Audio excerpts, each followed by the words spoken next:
911 is your emergency. Please help. Someone just high school. Please. Oh, okay, all right. What's the address, ma'am? I know, just Pine Island Road. Pine Island Road. Well, what school is it? A shooter. Okay, is anybody injured? Yes, a lot of blood. Please help, please. Okay, we're already starting the paramedics. Are you in a safe location? Keep talking. Okay, do you know how many people are injured? I don't know. School. It's a school. A big school.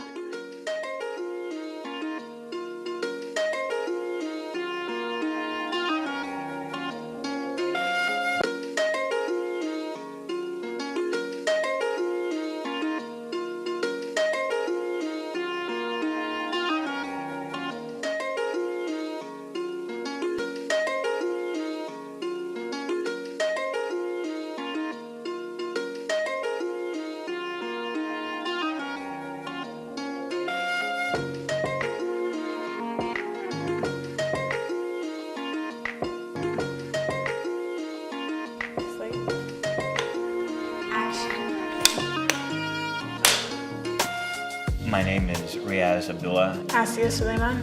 I'm 16 years old. My name is Emily Mcdonell-Deng. I'm 14. My name is Robyn Barnett Tomas, and I'm the Executive Director of the Giffords Law Center to Prevent Gun Violence.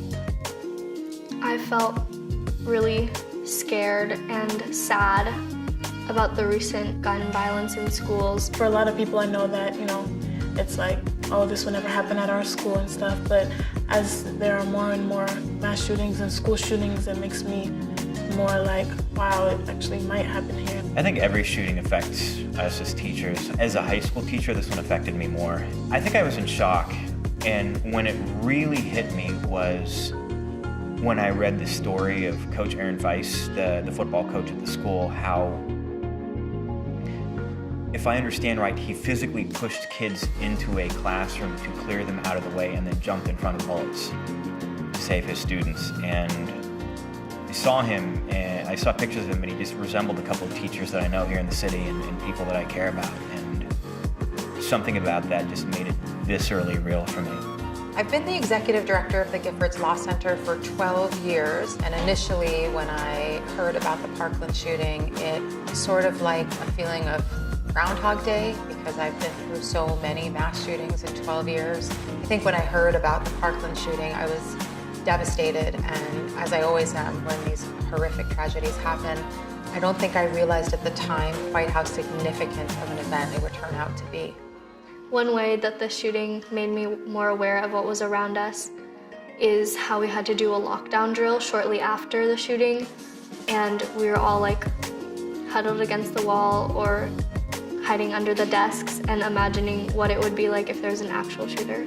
I think that we've become really desensitized to it, so it was kind of like, oh, just add another one onto the list. The scary thing was that I didn't really feel surprised, and then I felt sad that I didn't feel surprised because it feels like we're getting news of mass shootings like every month or every week. It's obviously a tragedy. I also think that it just happens so often. This is the 18th school shooting, I think, in 2.5 months in 2018. It's ridiculous. We have the highest rates of mass shootings and school shootings in the world.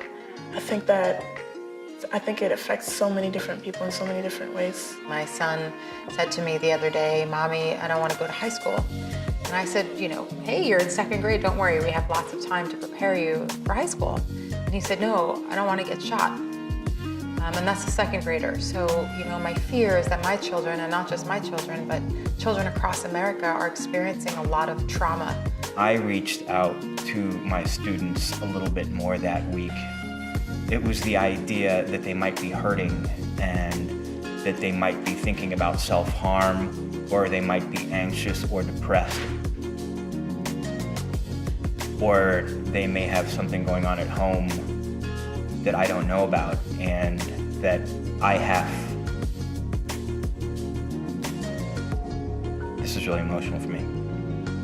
I have to take my one chance to reach out to them right then and there, because I don't know if I'll get a chance to do that, so I have to do it today. And I've always thought that, but I think the shooting really brought it home to me. I think the message I always try and convey the most intensely is that this is a problem that has solutions. We actually can reduce gun violence in America if we choose to implement the kinds of policies that work, that we know work, because they work in lots of places where we're testing that. I think the future of education is, and it's going to sound sentimental and sappy, but it is absolutely young people. I think that in our schools, we need to change the way we educate kids, and we have to teach them about how to take control of these issues, just like the Marjory Stoneman Douglas kids. And we have to be more aware and informed about this so we can really make a change. I hope that this motivates the adults in this country, especially to enable us to actually have relationships with one another. All of these issues can be addressed if there's political will, and that's what we hope is happening right now with this Parkland situation, is that these kids and their energy are forcing political will, and that's what we need in order to implement change.